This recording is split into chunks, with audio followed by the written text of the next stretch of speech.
లైలా అంటే కామెడీ ఉంది కానీ సెకండ్ హాఫ్ లో లైలా యాక్టింగ్, విశ్వక్సేన్ గారు లైలాగా జీవించేశారు చక్కగా, అంతా బాగానే ఉంది. కాన్సెప్ట్ స్టోరీ రొటీన్ రొట్ట కామెడీ, రొటీన్ రొట్ట స్టోరీ తప్ప ఏమీ లేదు. ఎందుకు కథ ఎంచుకున్నారు అనేది కూడా అర్థం కావట్లేదు. ఇలాంటి స్టోరీలు ఎందుకు తీసుకుంటున్నారు ఏంటి అనేది. Heroine characterization only for glamour అన్నట్టే ఉంది. సాంగ్స్ కూడా ఓకే ఓకే ఉన్నాయి, పెద్ద హైలైట్ అనిపించేలాగా అయితే సాంగ్స్ కూడా ఏం అనిపించలేదు. సినిమా ఓవరాల్గా అయితే ఏం లేదన్న. సినిమా అంటే చూడాలా థియేటర్లో అంటే కూడా చెప్పలేము. నాకైతే ఏం అనిపించలేదు సినిమా. బాయ్కాట్ లైలా గురించి బాధపడ్డారు. ఆ బాయ్కాట్ లైలా గురించి బాధపడ్డారు. అండ్ సినిమా ఇప్పుడు పోవడం, సినిమా జనాలు బాగాలేదని చెప్పినా ఏదో వైసీపీ ఫ్యాన్స్ వాళ్ళు ఏమన్నా చేయించారేమో అనుకుంటారు కానీ సినిమాలో అయితే ఏం లేదు.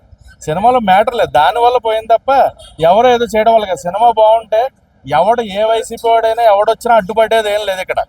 సినిమా బాగుంటే కనుక ఫ్యాన్స్ ఆ జనాల్ని ఎవరు ఆపగలిగిన వాళ్ళు లేరు. అలా ఒక పార్టీ ఒక టీము ఎవరైనా మటుకు సినిమాని చంపలేరు, అదైతే గ్యారంటీ. బట్ సినిమాలో అయితే మ్యాటర్ లేదు, కంప్లీట్ డల్ సినిమా అంతా కూడా. కంటెంట్ ఏం కొత్తగా లేదా?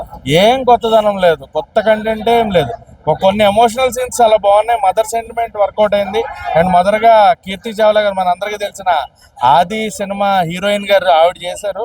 లాంగ్ బ్యాక్ ఆవిడని స్క్రీన్ పైన చూడడం అనేది చాలా బాగా అనిపించింది. అండ్ మ్యూజిక్ అయితే అసలు లేడీ గెటప్ లో విశ్వక్సేన్ పెర్ఫార్మెన్స్ కొంచెం విశ్వక్సేన్ చూసినట్టే ఉంది.